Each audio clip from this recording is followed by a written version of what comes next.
Hello student, Kalyani आई सी online platform पर आपका स्वागत है। मैं हूं लखन दाइमा, आपको एमबीपीएससी मेंस एग्जाम के लिए सेकंड पेपर का फर्स्ट पार्ट पढ़ा रहा हूं। फ्रेंड, सेकंड पेपर के फर्स्ट पार्ट का नाम है संविधान, शासन व्यवस्था, राजनीति तथा प्रशासनिक संरचना।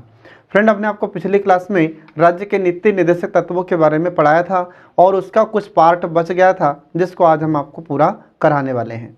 तो चलिए इसमें देखिए, राज्य के नीति निर्देशक तत्वों में कुछ संशोधन किए गए हैं। तो कौन कौन से संशोधन किए गए हैं तो देखिए इसमें 42वां संविधान संशोधन अधिनियम 1976, इसके द्वारा इस राज्य के नीति निर्देशक तत्वों में अनुच्छेद जोड़े गए थे। तो कौन कौन से अनुच्छेद इसमें जोड़े जाते हैं तो अनुच्छेद 39 का क और अनुच्छेद 43 का क और अनुच्छेद 48 का क, ये इन्हें इसमें जोड़े जाते हैं। ये आपको ध्यान रखना है।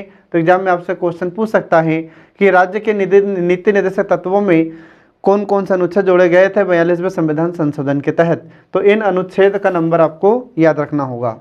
इसके बाद फिर अगला आता है 44वां संविधान संशोधन अधिनियम 1978। इसके माध्यम से अनुच्छेद 38 की भाषा में परिवर्तन किया गया था, ये आपको ध्यान रखना है। तो एग्जाम में आपसे क्वेश्चन पूछ सकता है कि बताइए अनुच्छेद 38 की भाषा में परिवर्तन किया गया था तो यह किस संशोधन के माध्यम से ऐसा किया गया था। तो ये अनुच्छेद 44 संविधान का संशोधन 44 के तहत ऐसा परिवर्तन इसमें किया गया था। इसके बाद फिर अगला देखिए, इसमें अनुच्छेद 45। तो अनुच्छेद 45 में किसका उल्लेख था फ्रेंड तो अनुच्छेद 45 में उल्लेख था कि राज्य प्रारंभिक शैशव की देखरेख और सभी बच्चों को उस समय तक, ठीक है, उस समय तक जब तक कि वे 6 वर्ष की आयु पूर्ण न कर ले शिक्षा प्रदान करने के लिए प्रयास करेगा। आ रहा समझ में? मतलब ये कि 6 वर्ष के बाद में जब बच्चे स्कूल जाना शुरू करेंगे तो उनको शिक्षा प्रदान करने का दायित्व किसका होगा? राज्य का होगा, अर्थात सरकार का होगा। ये इस संविधान के अनुच्छेद 45 में प्रावधान किया जाता है। ठीक है, अब इसके बाद में तो यही शिक्षा प्रदान करने के लिए हमारे भारत सरकार की ओर से एक संसद में प्रस्ताव पेश किया जाता है और यह दोनों सदन ने पास किया और हमारे राष्ट्रपति ने भी इस पर हस्ताक्षर कर दिया और यह अधिनियम का रूप ले लेता है। और यह संविधान संशोधन नंबर हुआ 86वां। तो 86वां संविधान संशोधन अधिनियम 2002 के तहत हमारे भारत में एक मौलिक कर्तव्य जोड़ा जाता है 11वें नंबर का, माता पिता अभिभावक के लिए और बच्चों के लिए 6 से 14 वर्ष तक के जो बच्चे हैं उनको मौलिक अधिकार प्रदान किया जाता है इस अधिनियम के तहत। ठीक है, तो यह शिक्षा का अधिकार मौलिक अधिकार कहलाया, ध्यान रखना। तो जो शिक्षा का अधिकार है अब बच्चों के लिए मौलिक अधिकार बन चुका है। कब से? 2002 से, याद रखना फ्रेंड। तो अधिनियम था 2002, लेकिन यह प्रभावित कब से हुआ तो यह 2010 से हमारे भारत में प्रभावित हो जाता है। फिर इसके बाद में इसमें धारा कौन सी थी तो धारा नंबर आपको ध्यान रखना है, तो धारा 3। ठीक है, तो धारा 3 के माध्यम से यह मौलिक अधिकार बच्चों को प्रदान किया जाता है, इसको ध्यान रखिएगा फ्रेंड। ठीक है, इसके बाद फिर एक तरफ तो बच्चों के लिए शिक्षा का मौलिक अधिकार बनाया जाता है इस अधिनियम के माध्यम से, और दूसरी तरफ जो माता पिता या अभिभावक है जिनके परिवार में, जिनके घर में 6 से 14 वर्ष तक का बच्चा रहता है, तो इन माता पिता या अभिभावकों का यह कर्तव्य होगा कि इन बच्चों को अनिवार्य और निःशुल्क शिक्षा प्रदान करने का अवसर देंगे। इसके बाद फिर अगला संशोधन आता है 97वां संविधान संशोधन अधिनियम 2011 से अनुच्छेद 43 का खंड ख इसमें जोड़ा जाता है और इसमें सहकारी समिति शब्द को जोड़ा गया था, ये आपको ध्यान रखना है। ठीक है, तो अनुच्छेद 43 का खंड ख में सहकारी समिति शब्द जोड़ा गया है। ये इस संशोधन के माध्यम से ऐसा परिवर्तन किया गया था और यह आपको इसमें ध्यान रखना फ्रेंड। ठीक है, अब इसके बाद देखिए आगे अगला है राज्य के नीति निर्देशक तत्वों की आलोचना। ठीक है, अब जिन नीति निर्देशक तत्वों के बारे में हम पढ़ रहे हैं तो इनकी कुछ आलोचनाएं भी हैं, तो इनकी किस किस आधार पर आलोचनाएं की जाती है ये आपको ध्यान रखना है। तो एग्जाम में आपसे 5 नंबर में क्वेश्चन पूछ सकता है कि जो राज्य के नीति निर्देशक तत्व हैं उनकी आलोचनाओं के बारे में लिखिए। तो इनकी आलोचना में देखिए, सबसे पहली आलोचना कि इन्हें कोई कानूनी शक्ति नहीं है या इन्हें कोई कानूनी शक्ति प्राप्त नहीं है। ठीक है, जैसे हम देखते हैं कि मौलिक अधिकार होते हैं तो उन्हें कानूनी शक्ति प्राप्त होती है, अगर उनका उल्लंघन होता है तो हम न्यायालय जा सकते हैं हमारे मौलिक अधिकारों की रक्षा के लिए, ठीक है। लेकिन ऐसा कोई प्रावधान इन राज्य के नीति निर्देशक तत्वों के लिए नहीं होती। तो आगे देखिए इसमें, तो ये कैसे हैं, तो गैर न्यायोचित होते हैं। तो गैर न्यायोचित प्रकृति का अर्थ क्या हुआ कि अगर इनका उल्लंघन होगा तो आप न्यायालय नहीं जा सकते। और पहली बात तो ये कि सरकार अगर देगी तो ही आपको प्राप्त होंगे, और अगर सरकार इनको अधिनियम, नियम, कानून बनाकर लागू नहीं करती है, विधि बनाकर लागू नहीं करती है, तो आपको प्राप्त होंगे ही नहीं। या ये राज्य के नीति निर्देशक तत्व सिर्फ सरकार द्वारा ही लागू किए जाते हैं, वो भी सरकार की इच्छा है। आ रहा समझ में? तो इसमें ये किस प्रकार की प्रकृति के होते हैं, तो गैर न्यायोचित होते हैं, मतलब आप इनके खिलाफ में न्यायालय नहीं जा सकते। आ रहा समझ में? इनका प्रवर्तन न्यायालय द्वारा नहीं किया जा सकता। तो इसी कारण से के.टी. शाह ने क्या कहा इनके बारे में, तो के.टी. शाह ने कहा है कि निर्देशक तत्वों की तुलना ऐसे चेक से की गई है जो बैंक की सुविधा के अनुसार अदा किया जाएगा। ये आपको ध्यान रखना फ्रेंड। ये किसने कहा है? ये के.टी. शाह ने कहा है। आ रहा समझ में? तो के.टी. शाह ने राज्य के नीति निर्देशक तत्वों की तुलना किससे कर दी? बैंक के चेक से। क्यों कि बैंक के चेक से? क्योंकि बैंक की सुविधा के अनुसार इसे अदा किया जाएगा। बैंक के पास पैसा होगा तो आपका चेक का पैसा दिया जाएगा, नहीं तो नहीं दिया जाएगा। ऐसे ही देखते हैं हमारी सरकार के पास अगर व्यवस्था होगी तो कल्याणकारी जो राज्य के नीति निर्देशक तत्व हैं, सिद्धांत हैं, इनमें जो प्रावधान किए गए हैं जनता के लिए कल्याणकारी कार्यों के लिए, योजना के लिए इन्हें लागू किया जाएगा। और अगर सरकार के पास पैसा नहीं है तो इन राज्य के नीति निर्देशक तत्वों को लागू नहीं किया जाएगा, क्योंकि ये कल्याणकारी योजनाओं को बढ़ावा देते हैं। आज हम देखते हैं कि हमारे भारत में जितनी भी कल्याणकारी योजनाएं चल रही है तो हमारी सरकार इन्हीं का अनुसरण करते हुए इन योजनाओं को लागू करती है, ठीक है। तो सरकार के पास अगर पैसा होगा तभी तो योजनाएं लागू की जाएगी। आ रहा समझ में? क्योंकि योजनाएं फ्री में तो चलती नहीं है, योजनाओं को संचालित करने के लिए पैसे की आवश्यकता होती है। तो सरकार के पास अगर पैसा है तो यह राज्य के नीति निर्देशक तत्वों को लागू किया जाएगा, नहीं तो नहीं किया जाएगा। तो इस आधार पर इन्होंने आलोचना की है के.टी. शाह ने। इसके बाद फिर अगले व्यक्ति आते हैं टी.टी. कृष्णामाचारी। तो इन्होंने कहा कि इन्हें भावनाओं का स्थायी कूड़ागर कहा। इन्होंने, किसने? टी.टी. कृष्णामाचारी ने। तो टी.टी. कृष्णामाचारी ने राज्य के नीति निर्देशक तत्वों को भावनाओं का स्थायी कूड़ागृह या कूड़ाघर क्यों कहा है? तो इन्होंने कहा कि इसमें बहुत सारी बातें लिखी गई हैं कि जनता के लिए कल्याणकारी ये काम करेंगे, ठीक है, स्वास्थ्य योजना मुहैया कराएंगे, इसके बाद प्रसूति सहायता को उपबंध करेंगे, आर्थिक विकास किया जाएगा, और तमाम कई प्रकार के कल्याणकारी कार्य का प्रावधान इसमें किया गया है। लेकिन लिखा तो बहुत है, लेकिन इसमें अप्लाई बहुत कम हो रहा है या इसको लागू बहुत कम किया जा रहा है। तो इन्होंने कहा कृष्णामाचारी ने कि ये भावनाओं का कूड़ा घर है। तो इनका स्टेटमेंट आपको ध्यान रखना होगा, एग्जाम में आपसे क्वेश्चन पूछ सकता है। इसके बाद फिर अगला आता है के.सी. वेयर। तो के.सी. वेयर ने कहा, इन्हें क्या कहा? तो धार्मिक उपदेश की संज्ञा दे दी। आ रहा समझ में? तो जो के.सी. वेयर है इन्होंने इसे धार्मिक उपदेश की संज्ञा दी है कि ये सिर्फ धार्मिक उपदेश है, बाकी सरकार इनको लागू बहुत कम करती है। आ रहा समझ में? तो ये इस प्रकार से आलोचना हमारे आलोचक कर रहे हैं, तो ये आपको ध्यान रखना है फ्रेंड। इसके बाद फिर अगला आता है तर्कहीन व्यवस्था। ठीक है, ये कैसी व्यवस्था है? तो बोले कि तर्कहीन व्यवस्था है। तो इसमें किन किन विद्वानों ने इसके बारे में कहा है? तो इसमें देखिए कुछ विद्वानों का कहना है। तो एन श्रीनिवास ने कहा है कि निर्देशक तत्व तर्कहीन एवं अनुचित तरीके से वर्गीकृत किए गए हैं। ये कहा है एन श्रीनिवासन ने, ये आपको ध्यान रखना है। इसके बाद फिर सर आइवर जेनिंग्स। तो सर आइवर जेनिंग्स इनके बारे में क्या कहते हैं? तो इन्होंने कहा कि इन तत्वों का कोई नियमित प्रतिमान दर्शन नहीं है। तो इस आधार पर सर आइवर जेनिंग्स ने इनकी आलोचना की है। अब इसके बाद देखिए रूढ़िवादी। अब रूढ़िवादी का मतलब क्या होता है? तो रूढ़िवादी का मतलब ये है कि जो पुरानी परंपरा चली आ रही है उसी को ही और आगे बढ़ाते रहना, इसका ये होता है रूढ़िवादी। ठीक है, तो सर आइवर जेनिंग्स क्या कहते हैं ये देखिए। तो सर आइवर जेनिंग्स कहते हैं कि ये तत्व 19वीं सदी के इंग्लैंड के राजनीतिक दर्शन पर आधारित हैं और भारत के लिए भविष्य में उपयोगी नहीं होंगे। मतलब जो नीति निर्देशक तत्व उधर यूरोप में शुरू किए गए थे उन्हीं की नकल करके हमने यहाँ पर इसको लागू कर दिया है।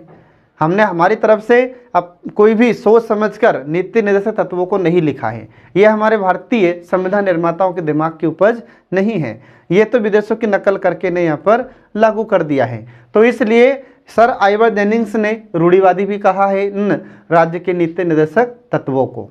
ठीक है, ये आपको ध्यान रखना है फ्रेंड। अब इसके बाद देखिए इसमें आगे अगला है संवैधानिक टकराव। तो संवैधानिक टकराव का अर्थ क्या हो जाता है, तो यहाँ पर केस अंथानम इनका यह मानना है कि राज्य के नीति निर्देशक तत्वों ने विधायिका, कार्यपालिका और न्यायपालिका, अब यहाँ पर कार्यपालिका, विधायिका और न्यायपालिका का अर्थ तो आप जानते ही हैं, इनका अर्थ पहले भी मैं आपको कई बार बता चुका हूँ। ठीक है, तो विधायिका का अर्थ होता है जो विधान बनाने वाली, कानून बनाने वाली, विधि बनाने वाली संस्था, अर्थात हमारी संसद केंद्र के स्तर पर और राज्यों के स्तर पर हमारा विधानमंडल, ये विधायिका कहलाती है। ठीक है, उधर केंद्र के स्तर पर संसद में लोकसभा, राज्यसभा और हमारे राष्ट्रपति आते हैं, और राज्यों के स्तर पर हमारी विधायिका में मतलब विधानमंडल में विधानसभा, विधान परिषद और राज्य के राज्यपाल आते हैं। और जिन राज्यों में ये विधान परिषद नहीं होती है वहाँ पर विधानसभा और राज्य के राज्यपाल आते हैं। जैसे मध्य प्रदेश की बात करें तो मध्य प्रदेश में विधानसभा और हमारे राज्यपाल मिलकर विधानमंडल का गठन करते हैं, या इनसे मिलकर विधानमंडल बनता है। ठीक है, इसके बाद फिर कार्यपालिका में क्या होता है, तो कार्यपालिका का कार्य होता है विधायिका द्वारा बनाए गए कानून को लागू करना। ठीक है, और कार्यपालिका ये कितने प्रकार की होती है फ्रेंड, तो ये स्थायी और अस्थायी कार्यपालिका होती है। ठीक है, स्थायी कार्यपालिका में हमारे जो निर्वाचित प्रतिनिधि होते हैं उनको शामिल किया जाता है, और स्थायी कार्यपालिका में हमारे प्रशासनिक अधिकारी आते हैं। ठीक है, तो अस्थायी कार्यपालिका में कौन आएगा, जो निर्वाचित प्रतिनिधि हैं अर्थात हमारे जो नेता वर्ग हैं। ठीक है, इसके बाद हमारे राष्ट्रपति, उपराष्ट्रपति आ जाते हैं। और इधर स्थायी कार्यपालिका में तो इधर हमारे प्रशासनिक अधिकारी जितने भी हैं ये सब इसमें आते हैं। फिर इसके बाद में जो अस्थायी कार्यपालिका होती है उसको फिर से दो भाग में बांट दिया जाता है, एक होती है नाम मात्र की कार्यपालिका और एक वास्तविक कार्यपालिका। नाम मात्र की कार्यपालिका में हमारे केंद्र के स्तर पर राष्ट्रपति आते हैं, राज्यों के स्तर पर राज्यपाल आते हैं। फिर इसके बाद में जो वास्तविक कार्यपालिका होती है तो वास्तविक कार्यपालिका में केंद्र के स्तर पर हमारे प्रधानमंत्री और उनकी अध्यक्षता वाली मंत्रिपरिषद आती है, और राज्यों के स्तर पर हमारे मुख्यमंत्री और उनकी अध्यक्षता वाली मंत्रिपरिषद आती है, ये वास्तविक कार्यपालिका में। तो इन्हें वास्तविक कार्यपालिका क्यों कहते हैं, क्योंकि वास्तव में सारे कार्य यही करते हैं, इसलिए इन्हें वास्तविक कार्यपालिका कहा जाता है। ठीक है, तो इसके बाद देखिए इसमें आगे फिर न्यायपालिका। तो न्यायपालिका का अर्थ क्या होता है, तो हमारी विधायिका के द्वारा अर्थात संसद के द्वारा जो कानून बनाया जाता है उसके जांच करना इसका कार्य होता है। तो न्यायपालिका यह जांच करती है कि हमारी संसद ने, हमारी विधायिका ने कोई ऐसा कानून तो नहीं बना दिया है जिससे हमारे भारतीय नागरिकों के मूल अधिकारों का हनन होता है, और अगर ऐसा कोई कानून हमारी विधायिका ने बना दिया है तो हमारी न्यायपालिका उसे शून्य घोषित कर सकती है। ठीक है, तो ये सब इन तीनों का अर्थ होता है फ्रेंड। तो इन्होंने कहा के संथानम ने कि ये जो राज्य के नीति निर्देशक तत्व हैं इसने विधायिका, कार्यपालिका और न्यायपालिका के मध्य टकराव को उत्पन्न किया है। ठीक है, इसके बाद फिर यह टकराव केंद्र एवं राज्य दोनों स्तर पर संभव है, ये इनका कहना है के संथानम का। ठीक है, तो इस प्रकार से आपको ध्यान रखना है फ्रेंड। आगे एक टॉपिक आएगा केंद्र राज्य संबंध। तो केंद्र राज्य संबंध का जब टॉपिक आएगा तो हम आपको उसमें पूरा डिटेल में, पूरा विस्तार में पढ़ाएंगे कि केंद्र सरकार और राज्य सरकार के बीच किन किन मुद्दों को लेकर विवाद होता है। ठीक है, तो ये आगे हम बताएंगे आपको। अगली आलोचना देखिए फ्रेंड इसमें कि जो नीति निर्देशक तत्व होते हैं इनमें सम्मिलित कई प्रावधानों को आज भी लागू नहीं किया जा सका है, जैसे सभी नागरिकों के लिए समान नागरिक संहिता या एक समान सिविल संहिता इसको कहते हैं, इंग्लिश में कोड ऑफ कंडक्ट कहते हैं, यह आज भी लागू नहीं हो चुकी है। ठीक है, इसके बाद फिर अगला इसमें आलोचना का आधार आता है कि नीति निर्देशक तत्वों का महत्व राज्य के लिए नैतिक शिक्षा की तरह है, जिनसे वह निर्देशित होते हैं लेकिन बाधित नहीं होते। इसमें हमारे राज्य को, हमारी सरकार को इसमें सलाह दी जाती है, लेकिन सलाह मानने के लिए हमारी सरकार, हमारा राज्य बाध्य नहीं है, ये इसका अर्थ होता है। इसके बाद फिर अगला आता है कि ये न्यायालय के द्वारा प्रवर्तनीय नहीं है, मतलब न्यायालय लागू करने में हमारी सरकार को बाध्य नहीं कर सकता। जैसे हम देखते हैं कि अगर आपके मौलिक अधिकारों का उल्लंघन होता है तो हम सुप्रीम कोर्ट जा सकते हैं, लेकिन अगर सरकार ये नीति निर्देशक तत्वों को लागू नहीं करती है तो आप इसके खिलाफ में न्यायालय नहीं जा सकते हैं। इसके बाद फिर अगला आता है कि नीति निर्देशक तत्वों को भारतीय संविधान ने मूलभूत तो घोषित किया है, लेकिन इन्हें लागू करने के संबंध में कोई स्पष्टीकरण नहीं दिया। आ रहा समझ में? तो इस प्रकार से हम देखते हैं कि इन आधारों पर इन राज्य के नीति निर्देशक तत्वों की आलोचना की जाती है। ठीक है फ्रेंड। अब इसके बाद देखिए कि संविधान के अन्य भाग में कुछ ऐसे निर्देशक तत्व हैं जिनका प्रावधान किया गया है। तो ऐसे कौन कौन से भाग हैं और कौन कौन सा अनुच्छेद है जिनका प्रावधान हमारे भाग 4 के अलावा भी दूसरे भागों में किया गया है और अनुच्छेदों में किया गया है, जो आपको ध्यान रखना है। तो कुछ ऐसे भाग हैं, कुछ ऐसे अनुच्छेद है जहां पर राज्य के नीति निर्देशक तत्वों का भी प्रावधान किया गया है। जैसे संविधान का भाग 16, तो संविधान के भाग 16 में इसका नीति निर्देशक तत्वों से संबंधित प्रावधान है। कैसे? तो इसमें देखिए कि अनुच्छेद 335, तो अनुच्छेद 335 में लिखा है कि संघ या राज्य के कार्यों से संबंधित सेवाओं और उसके अधीन पदों की नियुक्तियों में अनुसूचित जाति, अनुसूचित जनजातियों के दावों का प्रशासन की दक्षता बनाए रखने की संगति के अनुसार ध्यान रखना। आ रहा समझ में? मतलब इसमें अनुसूचित जातियां और अनुसूचित जनजातियों का नियुक्ति से संबंधित इनका विशेष ध्यान रखा जाएगा। आ रहा समझ में? ये आपको ध्यान रखना फ्रेंड। इसके बाद में अगला अनुच्छेद, अगला भाग आता है भाग 17। तो भाग 17 इसमें अनुच्छेद 350 के खंड क में लिखा है कि भाषाई अल्पसंख्यक वर्ग के बच्चों को प्राथमिक शिक्षा या प्राथमिक स्तर की शिक्षा मातृभाषा में दी जाएगी। यह लिखा है कि इसमें अनुच्छेद 350 के खंड क में, यह आपको ध्यान रखना है। इसके बाद फिर अगला आता है अनुच्छेद 351। तो अनुच्छेद 351 में लिखा है कि हिंदी भाषा का विकास किया जाएगा। हिंदी भाषा के विकास के लिए समय समय पर हमारा राज्य या हमारी सरकार प्रयास करेगी। आ रहा समझ में? तो हिंदी भाषा के विकास के लिए निर्देश इस अनुच्छेद में दिया गया है।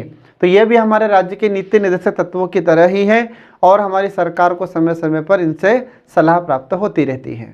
ठीक है, तो ये आपको ध्यान रखना फ्रेंड। तो हो सकता है एग्जाम में आपसे 3 नंबर में पूछ लें कि भाग 4 के अलावा और किस किस भाग में नीति निर्देशक तत्वों से संबंधित प्रावधान किया गया है।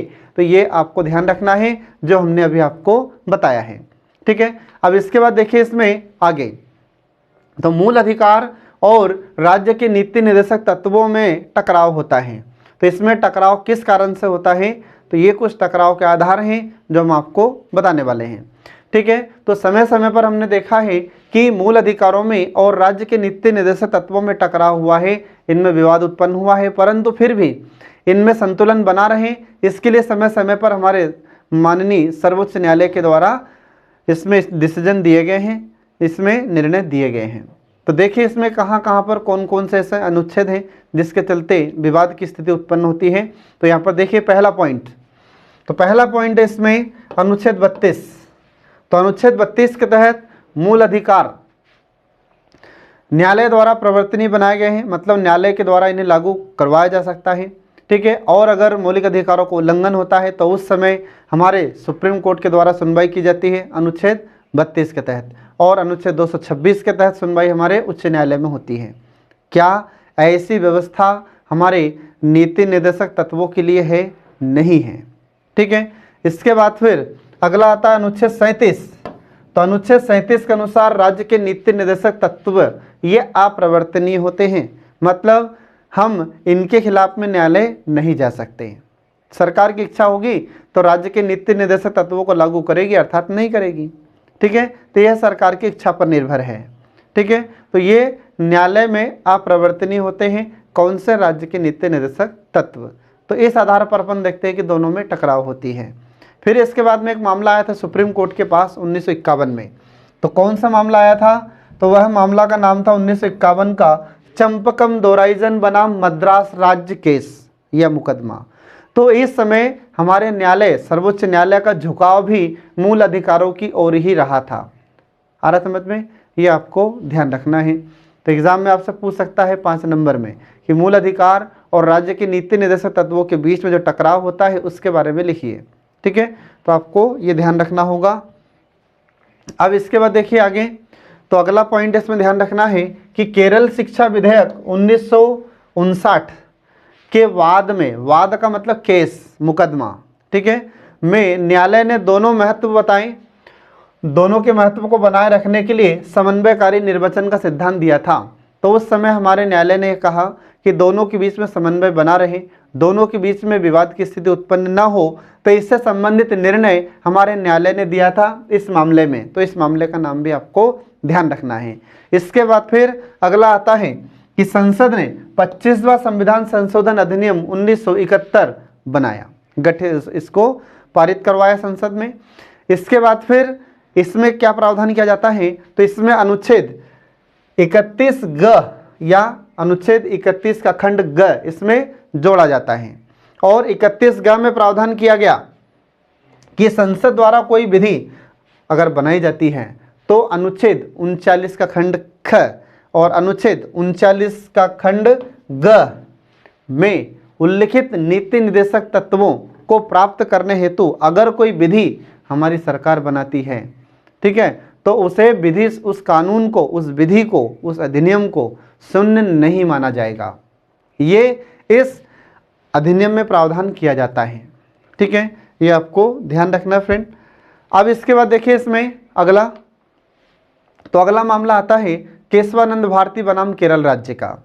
तो केशवानंद भारती बनाम केरल राज्य मामला ये कब आया था हमारे न्यायालय के पास? 1973 की बात है। इस मामले में न्यायालय ने अनुच्छेद 31 के खंड ग को वैध माना। इसको क्या मान लिया? वैध मान लिया। इसके बाद में किंतु इसे न्यायिक पुनर्विलोकन के दायरे में घोषित किया जाता है। आ रहा समझ में? इसमें ध्यान रखना। इसमें क्या हुआ, तो इसमें हमारा न्यायालय को यह अधिकार प्राप्त हुआ कि न्यायिक पुनर्विलोकन न्यायालय कर सकता है। आ रहा समझ में? ये आपको ध्यान रखना है फ्रेंड। ठीक है, अब इसके बाद फिर अगला आता है 42वां संविधान संशोधन अधिनियम 1976। इसमें क्या प्रावधान हुआ? तो यह बड़ा संविधान संशोधन था हमारे भारत का। हमारे भारत में सबसे बड़ा संविधान संशोधन है ये 42वां संविधान संशोधन अधिनियम 1976। यह हमारे भारत का अब तक का सबसे बड़ा संशोधन है, इसलिए इसे लघु संविधान संशोधन या इसे लघु संविधान के नाम से भी जाना जाता है। एग्जाम में कई बार क्वेश्चन भी पूछा गया है कि भारत का लघु संविधान किसे कहते हैं, तो ये 42वें संविधान संशोधन को कहते हैं। ठीक है, अब इसमें क्या हुआ, तो इसमें सभी नीति निर्देशक तत्वों को अनुच्छेद 14, अनुच्छेद 19, अनुच्छेद 31 को वरीयता दी गई थी, प्राथमिकता दी गई थी। ये आपको ध्यान रखना है। इसके बाद फिर अगला मामला आता है मिनर्वा मिल्स बनाम भारत संघ। तो यह मामला कब आया था? 1980 की बात है। और इस समय 42वें संविधान संशोधन की धारा 4 को वैध मान लिया गया या उसे वैध घोषित किया जाता है, तथा जो राज्य के नीति निर्देशक तत्व होते हैं उनको मूल अधिकार में संतुलन को संविधान का मूल ढांचा घोषित किया था। मतलब यह हुआ कि इस समय जो मामला आया था, तो इस समय राज्य के नीति निर्देशक तत्व और हमारे मूल अधिकार, इन दोनों में संतुलन बना रहे, इसलिए इन दोनों को हमारे संविधान का मूल ढांचा घोषित किया जाता है। आ रहा समझ में? तो फिर उस समय से हमारे मौलिक अधिकारों में और राज्य के नीति निर्देशक तत्वों के बीच में टकराव थोड़ा कम हुआ है, इनके बीच में संतुलन बना रहा है तब से। ठीक है, तो हमारी सरकार संविधान में संशोधन तो कर सकती है, परंतु संविधान को संशोधित करने के लिए जो सीमा तय की गई है, तो सीमा में रहकर हमारी संसद संविधान में संशोधन कर सकती है। ठीक है, संशोधन तो करेगी संविधान में, परंतु जो मूल ढांचा है उस मूल ढांचा में कोई छेड़छाड़ हमारी संसद नहीं कर सकती। ठीक है, अब इसके बाद देखिए इसमें अगला राज्य के नीति निर्देशक तत्वों का क्रियान्वयन। तो इनका क्रियान्वयन किस प्रकार से होता है, अर्थात इन्हें लागू किस आधार पर किया जाता है? तो राज्य के नीति निर्देशक तत्वों को हमारी सरकार योजनाओं के माध्यम से लागू करती है। सारा समझ में? तो जितने भी कल्याणकारी योजनाएं हैं, ये सभी कल्याणकारी योजनाएं हमारे राज्य के नीति निर्देशक तत्वों का अनुसरण करते ही हमारी भारत सरकार इन्हें लागू करती है। ठीक है, तो इसमें देखिए कौन कौन सी योजनाएं हैं। ठीक है तो बहुत सारी, लेकिन कुछ महत्वपूर्ण है जो आपको ध्यान रखना है। किस किस अनुच्छेद के तहत ये योजनाएं हमारे भारत में लागू की गई है भारत सरकार के द्वारा? तो देखिए इसमें कुछ योजनाएं और कुछ कार्य हैं। तो देखिए इसमें अनुच्छेद 39 तो भूमि सुधार के माध्यम से विकेंद्रीकरण का प्रयास किया गया हमारे भारत में। इसके बाद फिर जो जमींदारी उन्मूलन है उससे संबंधित कार्यक्रम चलाए गए थे हमारी भारत सरकार की ओर से। इसके बाद फिर समान कार्य के लिए समान वेतन का प्रावधान हमारे भारत में किया गया है। तो आज हम देखते हैं कि हमारे भारत में अगर कोई भी गवर्नमेंट सर्विस में है तो महिला और पुरुष दोनों को समान वेतन दिया जाता है, किसी के साथ किसी प्रकार का कोई भेदभाव नहीं किया जाता है। तो इसे हमारे भारत में लागू किया गया है। तो यह किस अनुच्छेद के तहत प्रावधान किया गया था? तो अनुच्छेद 39 के तहत यह प्रावधान किया गया था, इसे लागू किया जा चुका है। ठीक है, इसके बाद फिर अगला देखिए इसमें अनुच्छेद 40।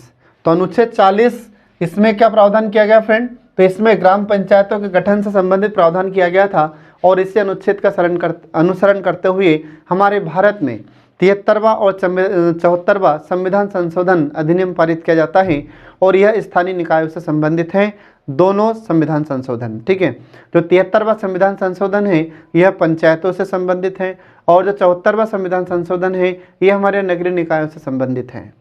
ठीक है, इसके बाद फिर अगला आता है अनुच्छेद 41।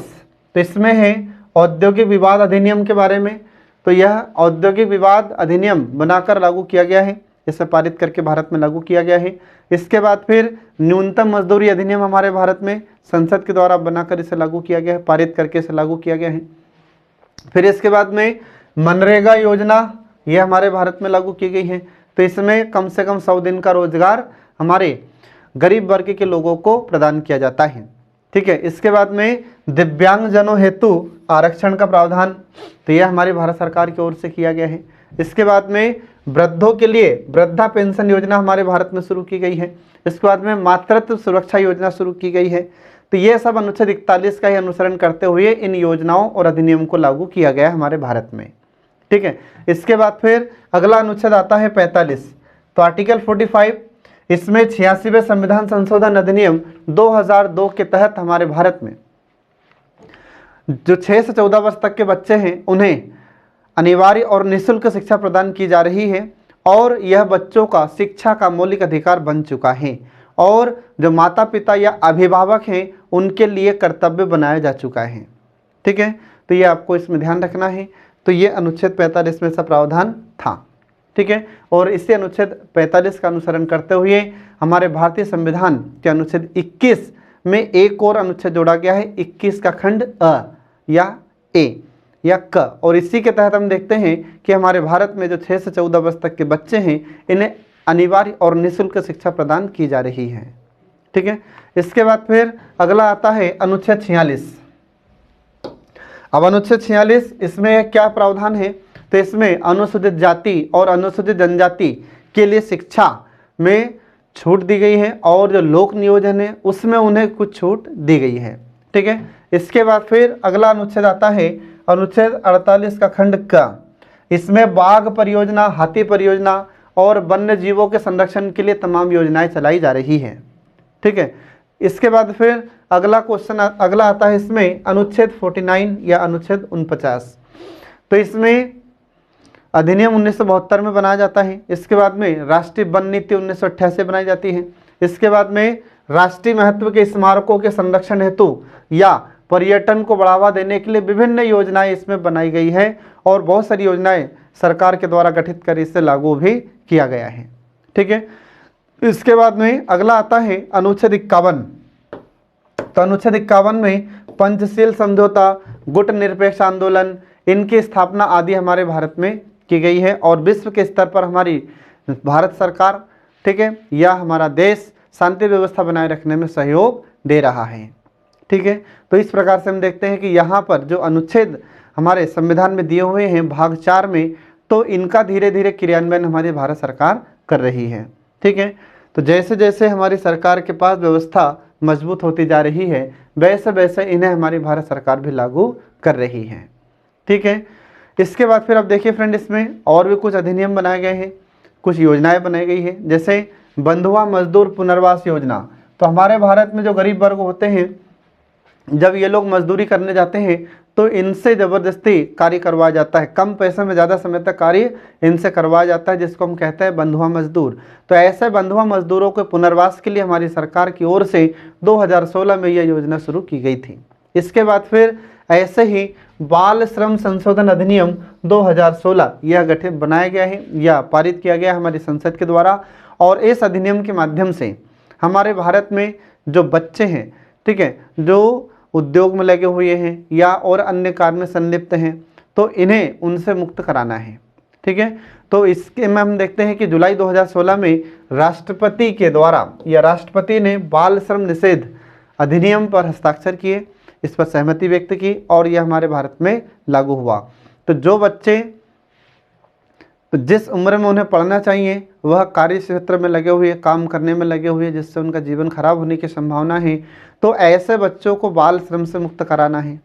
आ रहा समझ में? ये हमारी संसद के द्वारा इसीलिए अधिनियम पारित किया गया था, ठीक है। इसके बाद फिर अगला आ जाता है ऐसे ही पशु क्रूरता निरोधक अधिनियम। तो इसमें क्या, ये 2017 में पारित किया जाता है। तो यह पर्यावरण, वन और जलवायु परिवर्तन मंत्रालय के द्वारा इसे अधिसूचना के माध्यम से जारी किया गया था। और इसका उद्देश्य क्या है? तो इसका उद्देश्य ये था कि हमारे भारत में जो छोटे छोटे पशु होते हैं उनको बेच दिया जाता है, उनको, ठीक है, उनको काटा जाता है और भी कई समस्याएं उत्पन्न होती है। तो इनको रोकने के लिए पशु के साथ भी जो क्रूरता की जाती है, उनके साथ भी गलत व्यवहार किया जाता है, ठीक है, तो उनको रोकने के लिए हमारी संसद की ओर से यह अधिनियम पारित किया गया था, ठीक है फ्रेंड। तो ये आपको ध्यान रखना है, क्योंकि हमारे भारत में और विश्व में पर्यावरण को संतुलित बनाए रखने में पशुओं का भी योगदान होता है, इसलिए पशुओं का भी जीवित रहना जरूरी है, ठीक है। अब इसके बाद देखिए मूल अधिकार और राज्य के नीति निर्देशक तत्वों में अंतर। तो पहला अंतर देखिए फ्रेंड इसमें मूल अधिकार। तो पहले हम आपको इसमें मूल अधिकार के बारे में बताएंगे, उसके बाद फिर हम आपको बताएंगे राज्य के नीति निर्देशक तत्वों के बारे में, ठीक है। तो पहले देखिए इसमें कि जो मूल अधिकार होते हैं ये हमारे संविधान के भाग 3 में अनुच्छेद 12 से लेकर 35 तक इनका वर्णन किया गया है, ये आपको ध्यान रखना है। इसके बाद फिर ये न्यायालय द्वारा प्रवर्तनीय होते हैं। इसके बाद ये मूल अधिकार राजनीतिक लोकतंत्र का आदर्श निहित करते हैं या इनमें राजनीतिक लोकतंत्र निहित होता है। अब ये राजनीतिक लोकतंत्र में आपको पिछले कई बार ये लेक्चर्स में आपको बता चुका हूँ। इसके बाद फिर ये मूल अधिकारों का स्वरूप कैसा होता है? तो इनका स्वरूप नकारात्मक होता है। और ये कहाँ से लिए गए हैं? तो ये संयुक्त राज्य अमेरिका से लिए गए हैं, ये आपको ध्यान रखना है फ्रेंड। अब इसके बाद फिर अगला देखिए इसमें कि मूल अधिकारों के क्रियान्वयन होने पर अनेक युक्त सीमाएं होती है। युक्त सीमाएं मतलब कुछ उचित सीमाएं होती हैं, ठीक है, इनके क्रियान्वयन करने पर। इसके बाद फिर मूल अधिकारों को संविधान का विशेष संरक्षण प्राप्त है। संविधान के अनुच्छेद 32 में हमारे सर्वोच्च न्यायालय के द्वारा इनकी रक्षा की जाती है और हमारा उच्च न्यायालय अनुच्छेद 226 के तहत इनकी रक्षा करता है मूल अधिकारों की, ठीक है। इसके बाद फिर मूल अधिकारों का निलंबन विशेष प्रक्रिया द्वारा ही अनुच्छेद 358 और 359 के आधार पर ही किया जा सकता है, अन्यथा नहीं किया जा सकता, ठीक है। अब ये तो हमने आपको बताया अभी मौलिक अधिकार के बारे में। अगला देखिए इसमें अब राज्य के नीति निर्देशक तत्व। तो इससे पहले हमने आपको बताए थे मौलिक अधिकार, अब देखिए इसमें राज्य के नीति निर्देशक तत्व, ठीक है।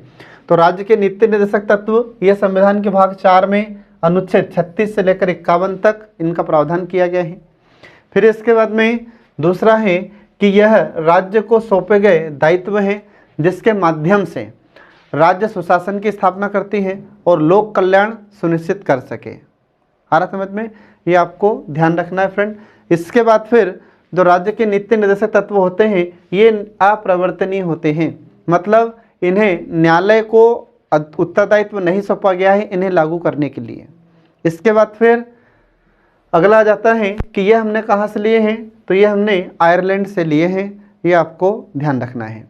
इसके बाद फिर इसमें सामाजिक व आर्थिक लोकतंत्र का आदर्श निहित होता है, ये आपको ध्यान रखना है, एग्जाम में कई बार आपसे क्वेश्चन भी पूछा जाता है। इसके बाद फिर ये नीति निर्देशक तत्वों का रूप कैसा होता है? तो इनका स्वरूप सकारात्मक होता है फ्रेंड, ये आपको ध्यान रखना है, ठीक है। इसके बाद फिर अगला आता है कि इन पर कोई सीमाएं नहीं होती। किस पर? इन राज्य के नीति निर्देशक तत्वों पर किसी प्रकार की कोई सीमाएं नहीं होती। इसके बाद फिर जो राज्य के नीति निर्देशक तत्व होते हैं, इनको लागू करना एक नैतिकता पर आधारित होता है, वह इसे कोई विशेष संरक्षण प्राप्त भी नहीं होता। आ रहा समझ में। इसके बाद फिर जो नीति निर्देशक तत्व होते हैं, जब तक सरकार लागू नहीं करेगी ये तब तक लागू नहीं होते हैं और ये स्वतः ही निलंबित होते हैं। आ रहा समझ में। मतलब क्या है कि जैसे राज्य के नीति निर्देशक तत्व हैं तो हमारी सरकार योजनाओं के माध्यम से इसे लागू करेगी, नहीं तो ये तो संविधान में लिखित है। आ रहा समझ में। तो जब तक सरकार लागू नहीं करेगी तब तक ये लागू नहीं होते हैं और इनका कोई लाभ हमारी भारतीय जनता को या हमारे भारतीय नागरिकों को प्राप्त नहीं होता। आ रहा समझ में। तो ये पूर्णतः सरकार की इच्छा पर निर्भर है कि सरकार इनका लाभ जनता को देना चाहती है या नहीं देना चाहती, और आप इसके खिलाफ न्यायालय भी नहीं जा सकते। ठीक है फ्रेंड। तो इस प्रकार से हम देखते हैं कि यहाँ पर मौलिक अधिकार और राज्य के नीति निर्देशक तत्वों में अंतर भी समाप्त हो जाता है। तो इस प्रकार हमारा ये राज्य के नीति निर्देशक तत्वों का टॉपिक संपूर्ण हुआ। तो आप इसे ध्यानपूर्वक पढ़ते रहिए और समझते रहिए। इसके बाद हम आप नेक्स्ट जो लेक्चर लेकर आएंगे वह होगा आपका केंद्र राज्य संबंध, जो आपकी परीक्षा के लिए बहुत ही महत्वपूर्ण है। ठीक है। तो तब तक के लिए पढ़ते रहिए, देखते रहिए हमारे कल्याणी IAS एकेडमी के सभी वीडियोस तथा लेक्चर्स, जो आपको मुख्य परीक्षा में सफलता दिलाने में महत्वपूर्ण भूमिका निभाते हैं। Thanks for watching.